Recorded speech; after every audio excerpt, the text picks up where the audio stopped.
Periodismo objetivo, responsable y equitativo. El excontralor Carlos Pollitt se entregó a las autoridades de Estados Unidos después de que un jurado de Miami decidiera declararlo culpable por lavado de dinero y sobornos. Esta es la entrevista de Fausto Yepes. Hoy con... A esta hora el contacto es con el doctor Leonardo Viteri, ex legislador del Partido Social Cristiano, para hablar sobre lo que le han declarado, la noticia del día, la declaración de culpabilidad en contra del ex contralor Carlos Pollitt. Y en Ecuador, ¿qué ha pasado? Recordemos que también tiene 2 sentencias el ex contralor. Doctor Viteri, gracias por estar con nosotros. Fausto Yepes le saluda, bienvenido. Gracias a usted, Fausto, y un saludo a quienes nos ven y nos escuchan. Quiero iniciar conversando con ustedes diciéndoles que hace 12 años este servidor, siendo asambleísta, pues presentó e impugnó la candidatura de Pollitt. Pollitt cometió muchísimos errores, Pollitt hizo muchísimas picardías. Yo he contado pues la vida y historia de este señor, pero en aquella época el Consejo de Participación Ciudadana y de Control Social ni siquiera admitió las más de 2.000 fojas útiles en las cuales yo presentaba todos los argumentos del contralor, que en su momento ganó 100 sobre 100, que le dieron las preguntas, y a pesar de que les dieron las preguntas, en una tuvo error, pues igual le pusieron 100 sobre 100. En estas circunstancias recuerdo esos durísimos días. Quiero agradecerle a quien me acompañó en aquella época, Pablo Santillán, quien trabajaba conmigo, e hicimos una meticulosa investigación a fin de presentarla para impugnarlo a Pollitt. Pero bueno, en esa época era prácticamente imposible poner el dedo en la llaga, y lo que pasó fue que se inició en contra de Leonardo Viteri, en contra de quien le habla, una cosa espantosa, horrorosa, que me trae los peores recuerdos. ¿Qué le hicieron para entonces, doctor Viteri? Porque, y un poco haciendo esta retrospectiva, creo que es importante recordar a nuestra audiencia que usted para entonces, como asambleísta del Partido Social Cristiano, había revelado, por ejemplo, que Pollitt solo había trabajado 281 días de los 1.095 que había estado en funciones hasta entonces. Es decir, y un poco lo que usted había denunciado también dentro de esa cantidad de documentación que presentó, es que Pollitt se pasaba viajando. Se pasaba viajando y obviamente que no cumplía a cabalidad su función. ¿Para qué quería ser contralor? Y lo más grave es que extorsionaba,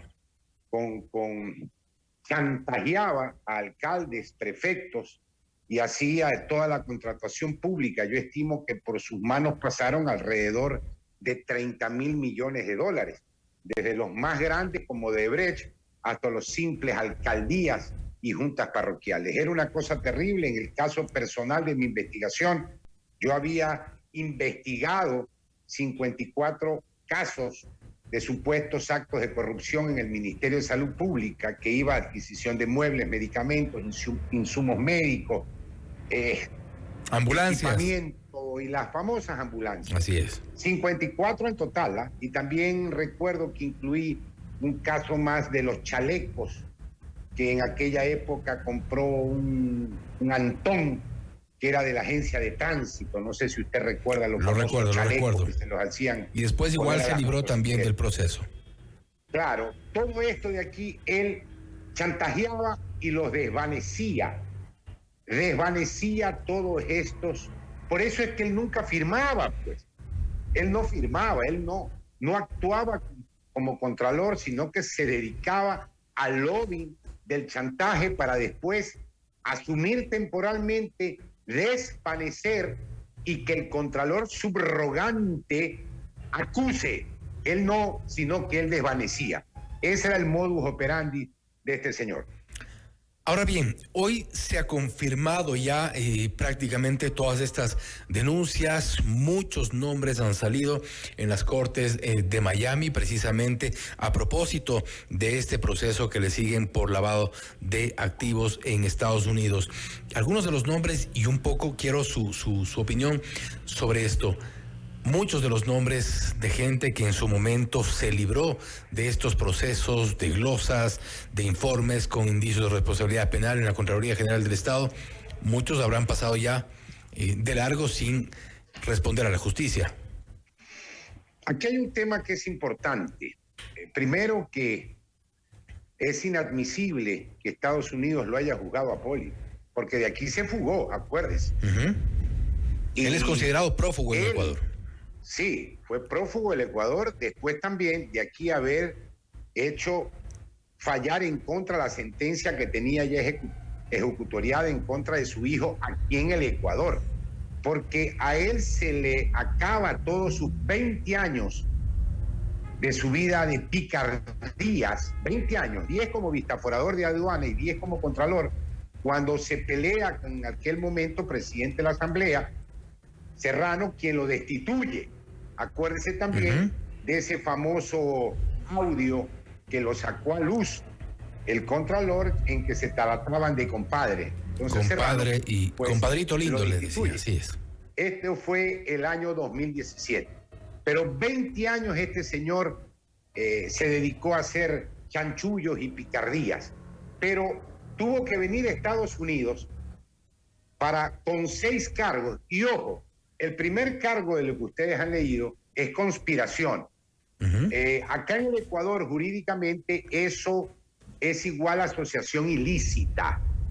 Asociación ilícita. Así es. Y yo también quiero recordar, estuve escuchando al abogado de Poli en Estados Unidos. Va a ser muy difícil.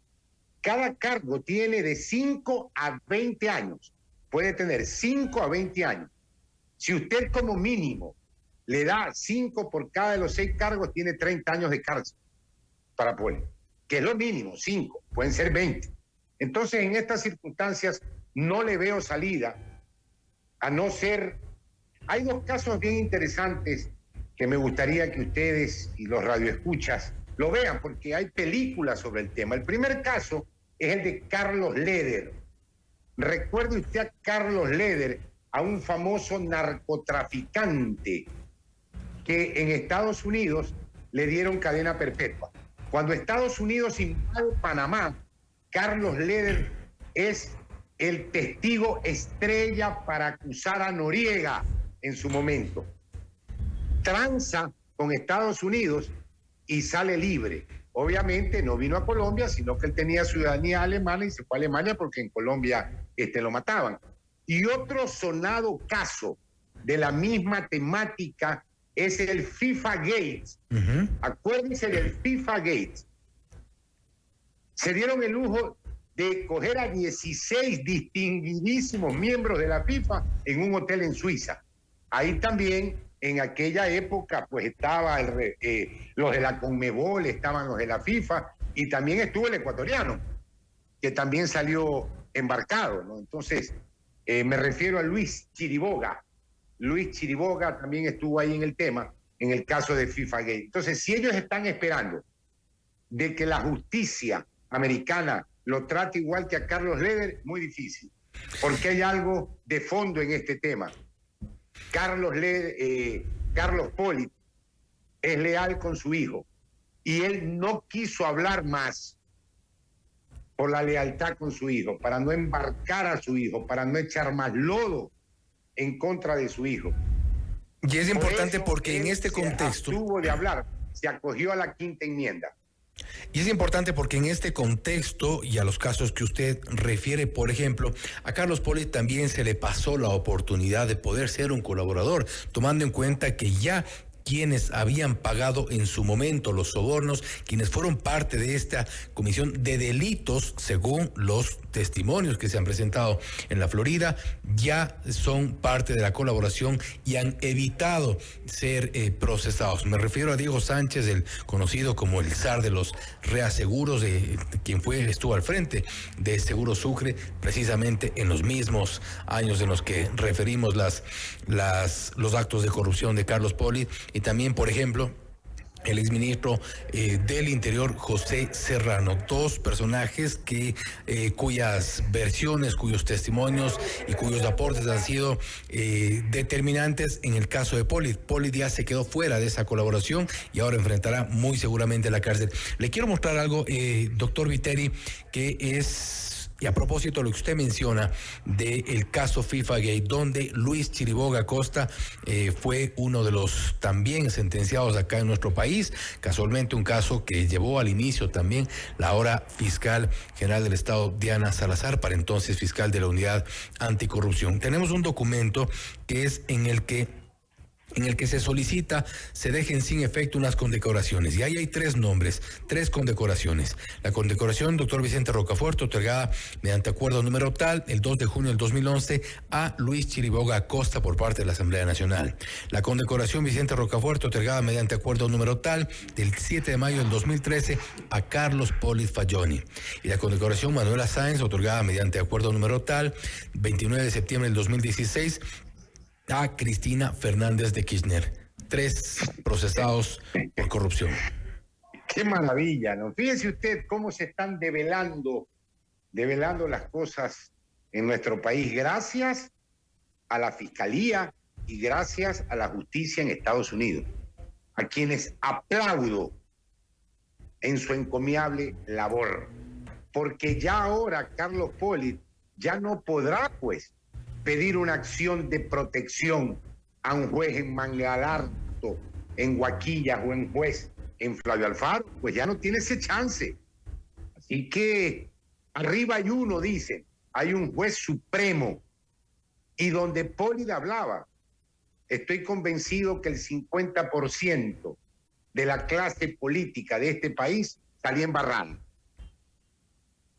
Ahora bien, doctor Viteri, también respecto de este mismo caso, a inicios de 2017 se filtraron audios de conversaciones entre José Santos, representante de Odebrecht. Esto recoge el portal Primicias, que ha hecho un seguimiento importante de este juicio, un juicio histórico en Estados Unidos, y dice, se filtraron estos audios, y ahí hablaban de la entrega de sobornos al Contralor, a Glass y a su tío en Ecuador. De alguna forma va tomando forma todo lo que en su momento se dijo y todo lo que en su momento ya se había denunciado.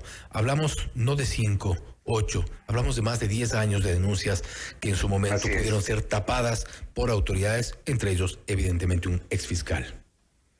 Totalmente de acuerdo con usted, pero quiero insistir en el hecho que Estados Unidos le pone los cargos a Pollitt es porque él ingresó dinero a los bancos en Estados Unidos. Es decir, a él en Estados Unidos no lo están acusando por el tema de las coimas. Eso no le interesa a la juez Williams en Estados Unidos, sino a lavado de activos y por no declarar. Por ejemplo, se compró una casa de $5 millones y solo en remodelarla gastó $1 millón más. Nunca declaró, nunca dijo cómo tuvo esos ingresos, nunca pagó impuestos sobre eso. Por eso es que lo están juzgando. Por eso, por lavado de activos y por asociación ilícita. No obstante, y algo que sí preocupa, deja ese sinsabor que usted también seguramente sentirá, es el hecho de que todo ese dinero que fue producto de corrupción generada en Ecuador vaya por este proceso a terminar y a parar en las arcas en Estados Unidos. Lamentable que esto ocurra en esta forma, tomando en cuenta que aquí hubo autoridades, como mencionábamos hace un momento, un exfiscal, creo que son 2 exfiscales, otras autoridades de control también, que nunca hicieron absolutamente nada, y esos recursos producto de la corrupción no regresarán al país, y muy seguramente lo que decíamos hace un momento, muchos de las autoridades que dejaron pasar este tipo de actos, muchos de los que coimaron también al excontralor seguramente quedarán libres. Totalmente de acuerdo, y es lamentable que toda esa plata por economía procesal se quede en la caja fiscal de la Florida, de Estados Unidos. Pero esto, aparte de que a mí me ha causado mucho impacto porque yo sufrí mucho la persecución de estos tipos, creo que deja un mensaje, y deja un mensaje para la ciudadanía, para quienes están haciendo política y para quienes hacer política. a quienes quieran hacer política. Hay un juez supremo, arriba hay uno, que hay que portarse bien, hay que ir por la derecha, hay que hacer las cosas correctamente y el mejor negocio es ser honesto. Fíjense ustedes, Poli, encerrado en una cárcel en Estados Unidos. Eso no es vida. Así es, y de nada le va a servir todos los millones que ha recibido. De nada le va a servir los millones. En su momento, y muy seguramente no le servirá de nada tampoco a su hijo, a John Poli. A su hijo tampoco. Evidentemente porque le embarró en estos negocios. Poco a poco van a aparecer nuevos bienes. Ahorita está que el hangar, que la casa, que el otro departamento, pero ya aparecerán pues los restaurantes, las acciones, y todo eso va a pasar a las arcas de el estado de Florida. Doctor Viteri, en marzo del 2022, Fernando Villavicencio colgaba para entonces en su red de Twitter un mensaje con parte de una comparecencia de Carlos Poli vía Zoom ante la Asamblea Nacional. Él decía, el Contralor 100 sobre 100, nos referimos al Contralor con la nota perfecta nombrado por el correísmo, reveló que desvaneció 80 millones de glosas en Odebrecht porque era una disposición del gobierno de entonces de Rafael Correa. Por ese trabajito recibió millones de dólares. ¿Cuánto recibieron los que dieron la orden? Poli cantará, se preguntaba para entonces Fernando Villavicencio. Y esta es parte de la declaración que sube Villavicencio para entonces, marzo del 2022. Le invito a escuchar y lo comentamos enseguida. ¿Usted aceptó el desvanecimiento de esas glosas? ¿Perdón? Claro, pues. ¿Cómo no se va a aceptar una disposición del Estado, el abogado del Estado, el gobierno? La Contraloría no se podía resistir de no protestar. ¿Saben por qué? Porque la empresa había consensuado con el procurador del Estado. Que la Contraloría no podía resistirse y había un consenso con el Procurador General del Estado. Vea usted, recuerdo esas imágenes. Lamentablemente Poli ya no va a cantar más porque él se basa en un principio: muerto por 1000, muerto por 1500. O sea, a él, así cante todo lo que quiera, no le dejaban de tocar una pena de 10 años en Estados Unidos. Y 10 años para un hombre maduro es bastante. Y la depresión se lo puede comer, y sobre todo la conciencia lo puede carcomer. Pero él no terminó cantando. Pero si usted analiza bien ese video, ahí canta pues la mitad de la canción, pues, pero la canta. Y está clarito, acusa al procurador del momento y al gobierno del momento. ¿Deben las autoridades de Ecuador hoy por hoy seguir este hilo de declaraciones, las que se han dado recientes en Estados Unidos y las que en su momento se dieron? Está muy claro con lo que usted acaba de exponer, de recordarnos. Pues ahí está muy claro, está señalando. Eso puede considerarse tranquilamente una prueba plena. Una más de las 10.000 que hay. Y doctor Viteri, con esto cierro. También ha generado la reacción de quienes para ese momento fueron parte, lamentablemente no todos están con nosotros, parte de la Comisión Anticorrupción. Carlos Poli le siguió un proceso hace aproximadamente 7 años por calumnias. Y efectivamente para entonces, con todo el control que había de las cortes, juzgados y demás, ganó ese proceso. No obstante, había la indignación de mucha gente, de muchos sectores, por cómo se dio el proceso y quién estaba enjuiciando y cómo ganó ese proceso. ¿Cuál es su lectura ahora, tomando en cuenta el mandato que... Yo le recuerdo a usted que Leonardo Viteri, quien le habla, es miembro activo de la CNA, de la Comisión Nacional Anticorrupción, capítulo Manabí. Y fue uno de los momentos más desagradables que tuvimos cuando a la Nacional, la CNA Nacional, tuvieron el atrevimiento, la audacia de haberla censurado y querer callarnos. No está nuestro compañero Rodríguez. Jorge Rodríguez, Isabel Robalino. Jorge, con quien nos solidarizamos muchísimo en aquella época. Y le voy a poner a consideración este momento, le voy a pedir a nuestra directora María Fernanda Zavala, acabo de pasarle un dato que creo que esto sí es nuevo para mucha gente. la doctora Karen Matamoros, quien para entonces tomó esa decisión de condenar a los comisionados anticorrupción. Está hace no mucho ascendida al Tribunal de Garantías Penales con sede en la parroquia Iñaquito por parte de acuerdo a una resolución del presidente actual del Consejo de la Judicatura, Álvaro Román. La tenemos en una lista de acuerdo a esta resolución. Le voy a dar enseguida la fecha de la resolución, a ver si podemos tenerle la resolución en ese momento. Ahí está el nombre, Karen Matamoros Orellana, en Tribunal de Garantías Penales, con sede en la parroquia de Iñaquito. Ella ha sido de alguna forma ascendida, premiada, es parte de esta resolución. Ella fue la jueza que falló en contra de los comisionados anticorrupción hace 7 años. Hoy impresionante su noticia. Continúa en la función judicial, doctor Viteri. Me ha dejado absorto lo que acabo de escuchar de usted. Más quimioterapia, más radioterapia, porque la metástasis es brutal. Con lo que acabo de escuchar de usted, ella fue quien sentenció en contra de la Comisión Nacional Anticorrupción. Inadmisible, inadmisible, pero bueno, increíble. Así es, y tenemos aquí justamente, esto es el 29 de diciembre del 2023, la firma por Álvaro Román Márquez y el resto de los vocales. Premiada, caramba. Así están las cosas, doctor Viteri. Le agradecemos por haber estado con nosotros, por su tiempo, un abrazo, por su reacción cordial y salud y habernos para ustedes, recordado un poco todo lo ocurrido. Nuevamente, gracias. Buenas noches, un abrazo. Ha sido el doctor Leonardo Viteri, ex legislador del Partido Social Cristiano, hablando sobre la declaración de culpabilidad en contra de Carlos Poli, del ex Contralor General del Estado, que llegó en su momento con 100 sobre 100, una nota de 100 sobre 100 a ocupar ese cargo. Estuvo 10 años, casualmente los 10 años de la Revolución Ciudadana, donde hoy se ha conocido y se ha confesado por parte de varios actores también de ese entramado, cómo y con cuánto se cometieron esos delitos. Esto es Notimundo Estelar, siempre bien informados. Usted está escuchando Notimundo, periodismo objetivo.